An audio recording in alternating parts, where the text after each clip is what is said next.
Halo Digiters, balik lagi sama saya Arya, dan ini adalah Huawei MatePad 12X 2026. Menurut keyakinan saya, posisi gadget yang namanya tablet ini agak lain ya, dan cenderungnya tuh tricky. Kayak kita beli tablet tapi cuma buat multimedia atau buat nonton doang, kok ya sayang gitu duitnya. Tapi ya kalau dipakai atau dipaksa buat ngegantiin fungsi laptop 100% buat dipakai kerja, kadang suka bikin emosi juga sih, antara mesinnya yang kurang powerful atau software buat kerjanya yang berasa nanggung. Tapi pengalaman saya kalau pakai tab-tabnya Huawei atau Huawei MatePad series, ini biasanya juga berbeda ya. Ini salah satu tablet yang softwarenya tuh paling niat buat diajak kerja. Dari ngerjain office dengan tampilan full desktop, terus ngedit video multilayer, atau sekedar buat brainstorming coret-coret notes di layar gedenya. Dan untuk paketannya juga bisa dibilang hampir komplit ya, alias kita nggak perlu dipusingin lagi buat beli perintilan atau aksesoris kayak keyboard atau stylus. Cuma ya itu sih, penyakitnya Huawei itu kadang desainnya suka bikin dejavu alias gitu lagi. Sampai-sampai saya tuh kadang susah gitu bedain antar serinya karena saking miripnya. Padahal ya tablet ini tuh aslinya kayak CEO yang lagi nyamar ya. Tampilannya low profile, biasa aja, nggak banyak gaya. Tapi kalau udah dipakai atau diajak kerja yang serius, ini skill dan powernya di atas rata-rata. Nah, yang baru sekarang ini ada Huawei MatePad 12X 2026. Ya, ini nyesuaiin tahun rilisnya juga. Dan harganya di 9 jutaan. Jelas ini bukan angka yang kecil buat sebuah tablet ya. Mengingat sekarang tablet dengan harga 5 sampai 6 jutaan pun speknya udah oke-oke banget. Dengan harga segitu, saya atau kalian pasti punya ekspektasi yang lebih. Apakah tablet ini tuh cukup proper buat dipakai kerja yang santai sampai serius? Atau mending stay di laptop aja? Yuk kita bahas. Oke, sebelumnya saya pengen ngucapin terima kasih dulu ya sama distributor ponsel yang udah minjemin Huawei MatePad 12X ini. Dan include sama keyboard case-nya juga. Nah, kalau pengen main-main di katalognya, untuk linknya udah saya taruh di kolom deskripsi.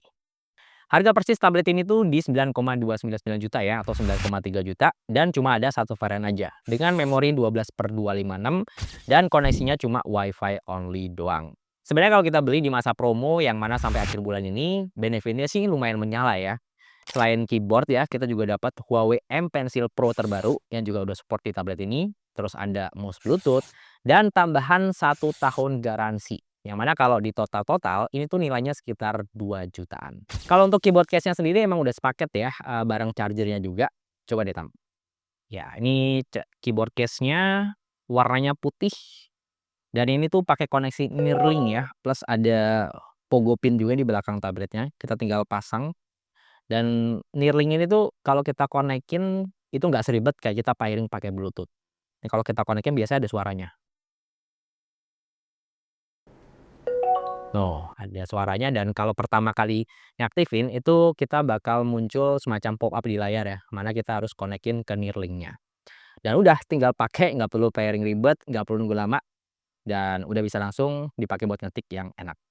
Sebenarnya koneksi Neuralink Huawei ini tuh lebih stabil dan lebih bagus ya daripada Bluetooth biasa. Yang mana ini jadi benefit tersendiri juga kalau kita pakai buat ngetik ya, kita bisa ngetik cepet dan nggak berasa delay di sini. Oh ya, saya pengen komentar juga, untuk tombol-tombol di keyboard case-nya ini. Menurut saya ini salah satu keyboard dengan tombol yang cukup enak, apalagi dipakai buat ngetik cepet dan kita tuh nggak berasa capek gitu. Ini tombolnya tuh jarak antar key-nya tuh beneran pas gitu ya, nggak yang kedekatan banget. Dan untuk travel distance ya, atau untuk kedalaman kita ngetik keyboardnya di sini juga bisa dibilang ini salah satu yang cukup bagus lah kalau dibandingin dengan keyboard case yang lain. Ini bisa di sekitar 1,5 mm. Terus enaknya di sini kita juga bisa ngatur level kemiringan ya. Dan di sini ada 2 level, jadi kita bisa pakai yang mode tegak banget, atau kalau kita lagi duduk kita juga bisa dibikin agak miring kayak gini. Sebenarnya saya agak trust issue sih sama warna putih di keyboard case ini. Kayak kalau kita pakai ya sambil tangan kotor, atau kena minyak, atau kena bolpen, waduh ini pasti bakal gampang banget ngebekasnya. Tapi ternyata, keyboard case-nya Huawei ini tuh udah stain resistant, yang artinya dia tuh gampang kita bersihin kalau ada kotoran ya, atau debu-debu yang nempel, dan cukup dilap aja gitu. Ini menarik sih, karena ya warna cerah ini emang cenderung gampang ya nempel sama kotoran. Oh ya, buat yang penasaran, kalau kita pasangin tab-nya dengan keyboard case kayak gini, bobotnya lagi-lagi masih cukup aman ya. Ini bahkan nggak nyampe 1 kilo. Jadi ya berasa kayak bawa laptop tipis aja sih.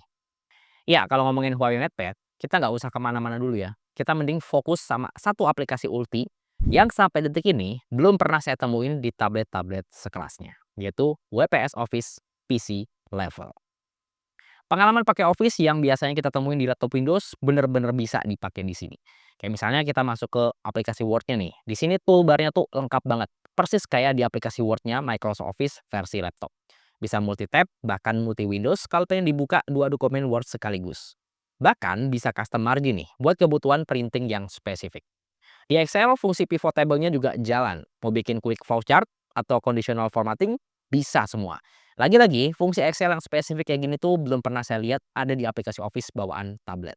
Mau ngedit slide yang proper, langsung aja pakai fungsi PowerPoint-nya di WPS ini. Fungsi pointernya juga jalan ya, alias kita bisa drag and drop gambar buat mempercantik slide-nya. Atau kita juga bisa manfaatin Super Hub-nya Huawei buat mindahin konten-konten dari browser yang udah disimpan lebih dulu. Jadi ya tinggal geser-geser aja kayak gini.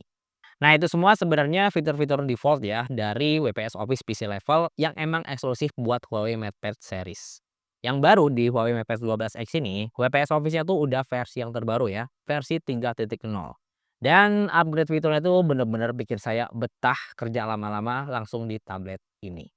Di sini kita juga bisa add file di tengah dokumen kerjaan kita. Misalnya pengen insert file PowerPoint di draft yang kita ketik di aplikasi Word. Enaknya kalau udah di-insert gini, kita bisa langsung ngebukanya ya. Jadi nggak usah nyari-nyari pas lagi dibutuhin. Terus untuk fitur hyperlink-nya juga jalan. Kayak misalnya di script ada link yang pengen kita insert. Nah, ini langsung diklik aja bisa langsung ngarah ke browser. Next, chart yang dibikin di sini sekarang juga bisa kita copy paste lebih fleksibel dan juga editable dari dokumen yang satu ke dokumen yang lain. Data chartnya juga bahkan bisa kita langsung edit ya di sumber file Excel-nya.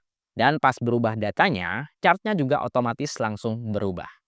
Terus kalau lihat Excel-nya, sekarang formulanya juga udah makin banyak. Ya sebenarnya saya sendiri sih jarang ya pakai formula yang ribet-ribet ya, cenderung pakai yang simpel-simpel aja.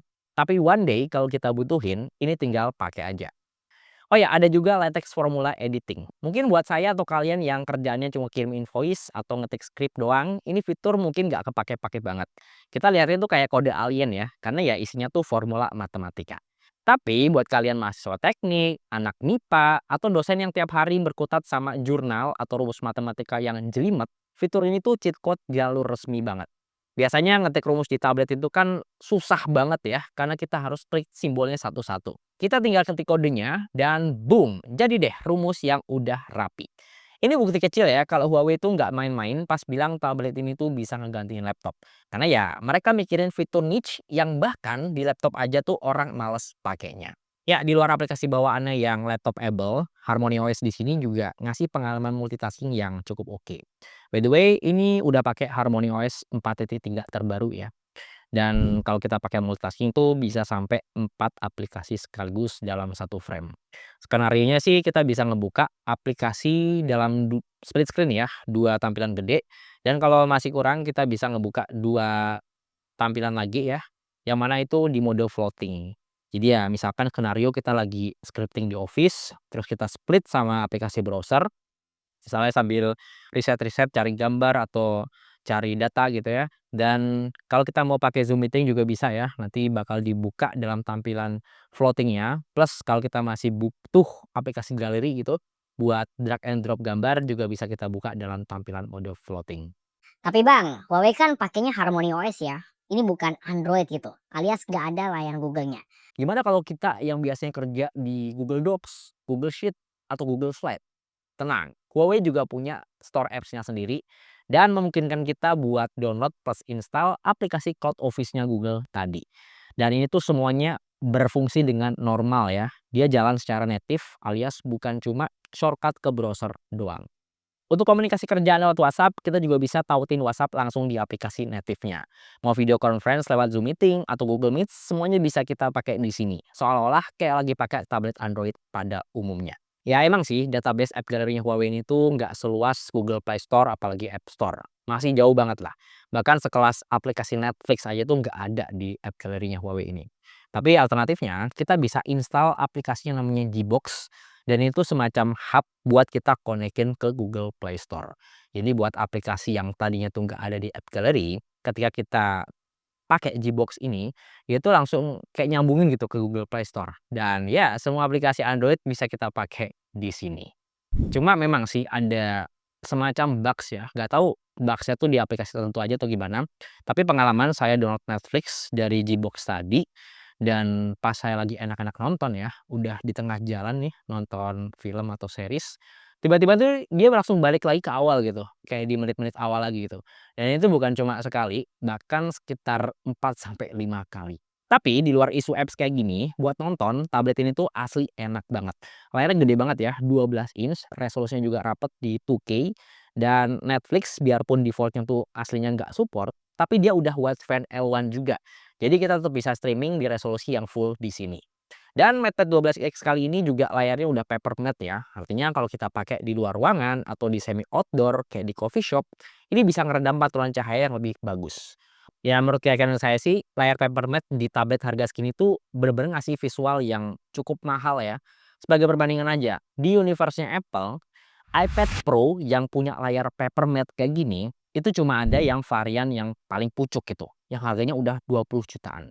Atau ya alternatifnya kita bisa pasang semacam screen protector yang emang tipenya matte atau ngedoff ya. Cuma konsekuensinya kalau screen protector kayak gini tuh ngasih vibes yang lebih gelap dan nggak segonjreng kayak layar glossy. Terus fun fact ya, speaker di tablet ini juga feel-nya gurih banget. Dan itu jadi first impression saya sama Bro Hadi pas kita lagi ngaktifin pertama kali tablet ini. Kita tuh sempat dikagetin sama, efek suaranya yang bener-bener kayak apa ya, lumayan menggelegar sih. Kayak pas Harmony OS-nya tuh keluar buat pertama kali tuh. Itu suaranya kenceng banget. Dan beneran pas saya pakai buat maraton streaming, ini tuh suaranya bener-bener tebel banget sih asli. Efek bass-nya tuh nampol, sound-nya juga bulet, dan volumenya juga emang kedengeran gede banget.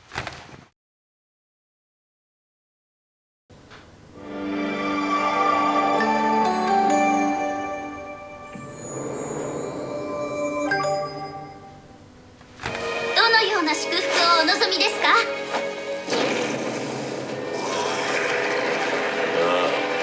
派手にやってくれ。ここで押し返す。ここで押し返す。いい覚悟ですね。では女神の力を持って喜んで祝福しましょう。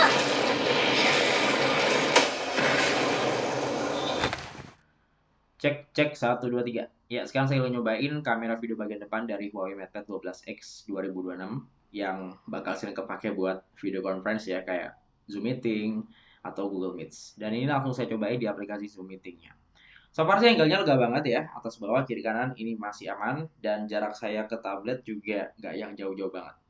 Dan kalau kita cek di pengaturan Zoom Meeting-nya, ini tuh kita bisa gonta-ganti background. Jadi udah sangat-sangat fleksibel ya, kayak Zoom Meeting yang ada di laptop atau PC Windows. Atau mau dibikin blur juga bisa, atau mau pakai filter yang macem-macem. Juga ini udah banyak ya sekarang di Zoom Meeting. Cakep-cakep. Terus untuk mikrofonnya gimana nih? Suara saya udah cukup jelas kedengeran atau masih ada kresek-kreseknya? Coba komen di bawah. Terus kalau untuk mesinnya si Huawei MatePad 12X ini tuh pakai chipset in-house bikinan mereka sendiri. Jadi bukan Snapdragon, bukan MediaTek, apalagi Exynos. Tapi pakai Kirin T92B. Untuk performanya sih ya so far tanpa ngelihat ini pakai chipset apa udah enak banget ya. Smooth, lancar, animasinya halus. Dan kalaupun buat ngetes performa di game sih, saya nggak terlalu doyan sebenarnya main game di layar gede gini ya, karena ya mager juga harus megangin, yang mana agak bikin pegel juga sih kalau lama-lama kita megang ini. Paling ya game-game yang pakai gamepad ya, dan biasanya saya main antara game-game emulator atau game soccer gitu. Ini saya pakai buat main Dream League Soccer 2026, so far sih pengalaman main game juga cukup smooth ya, lancar, nggak berasa ada lag. Dan ya bener-bener enak, itu bisa kompatibel sama gamepad yang mana biasa kita pakai di tablet-tablet Android. Tapi kenapa Dream League Soccer gitu, nggak eFootball? Ya tahu sendirilah, eFootball sampai detik ini tuh emang belum support buat kita pakai gamepad. Terus mesin Kirin ini juga masih sat-sat banget ya buat masak video. Ini saya coba render video 4K 1 menit, editing 3 layer. Di aplikasi bawaan pay-per-click-nya itu nggak nyampe 1 menit udah selesai.